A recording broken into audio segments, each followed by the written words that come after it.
Hello everyone, class 7th Heritage Math exercise 13.2 question number 5th of C. Magnitude of angle A of a parallelogram ABCD is 40 degree. Find its all angles. आपको all angles को find out करना है.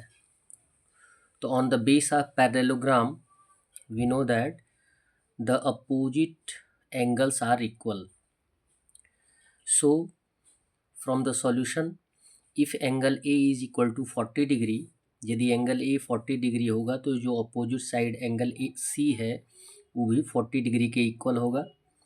और let angle D and angle B equal X मान लेते हैं। D और B opposite angle से, तो ये भी एक दूसरे के इक्वल होंगे, तो इनको X मान लेते हैं। तो on the basis of a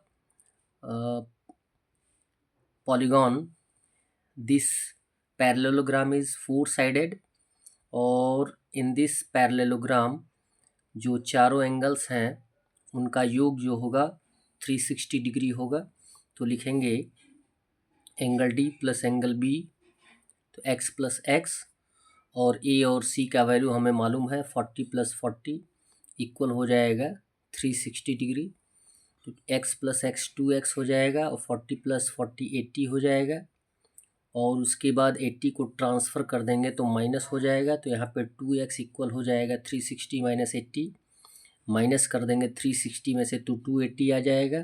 x का वैल्यू फाइंड आउट करने के लिए 2 को ट्रांसफ़र कर देंगे, तो एज ए डिवीज़न 2 से डिवाइड कर देंगे तो 280 को, तो x का वैल्यू आ जाएगा 140 डिग्री। तो इस प्रकार हम लिख सकते हैं कि angle D equal 140, angle B equal 140, और जबकि A और C का वैल्यू हम ऑलरेडी लिख चुके हैं, तो सारे एंगल्स का वैल्यू आ गया। क्वेश्चन नंबर सी दिया गया है, find the value of A in following figures. दिए गए फिगर्स में ए का वैल्यू फाइंड आउट करना है। फर्स्ट नंबर दिया गया है ए, एंगल ए और 3a डिग्री, ए का वैल्यू फाइंड आउट करना है। जबकि ये आपको दिखाया गया कि लीनियर पेयर है, सीधी रेखा पर बने हुए एंगल्स हैं, तो इनको हम लिखेंगे here linear pair A plus 3a equal हो जाएगा 180 डिग्री। लीनियर पेयर किसके इक्वल होता है? 180 डिग्री के इक्वल होता है। a प्लस 3a इक्वल हो जाएगा 4a इक्वल 180। a का वैल्यू फाइंड आउट करना है, तो 4 को ट्रांसफ़र करके एज ए डिवीज़न लिखेंगे, 4 से डिवाइड कर देंगे तो a का वैल्यू आ जाएगा 45। केवल a का ही वैल्यू हमें फाइंड आउट करना है। हमने यहाँ पे 3a का भी वैल्यू फाइंड आउट कर दिया है, केवल आपको इतना ही लिखना है, a इक्वल 45 डिग्री। बी में दिया गया है 2a एंड a, क्लियर है। और जबकि ये दोनों क्या है? करस्पॉन्डिंग एंगल्स हैं, और करस्पॉन्डिंग एंगल्स का योग जो होता है 180 डिग्री होता है। तो लिखेंगे 2a प्लस ए इक्वल हो जाएगा 180, 2a प्लस ए 3a इक्वल 180, और उसके बाद 3 को ट्रांसफ़र करेंगे एज ए डिवीज़न, तो a का वैल्यू कितना आ जाएगा 60 डिग्री। फिर नेक्स्ट फिगर दिया गया है आपको यहाँ पे। अब देखें यहाँ क्लियर वे में, ये क्या है? सीधी रेखा है, और सीधी रेखा पर ये तीनों एंगल्स बने हुए हैं, और तीनों एंगल्स बने हुए हैं, और यहाँ भी देखें ये भी एक सीधी रेखा है। तो सबसे पहले तो हम क्या करेंगे, या तो आप इस एंगल का वैल्यू फाइंड आउट कर लें on the basis of linear pair.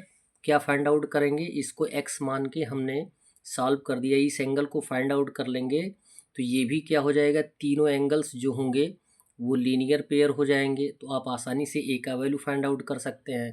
तो इस एंगल को हम मान लेंगे x, तो लिखेंगे x plus 120 degree, 120 degree plus equal हो जाएगा 180, क्योंकि ये भी एक लीनियर पेयर है, सीधी रेखा पर स्थित है।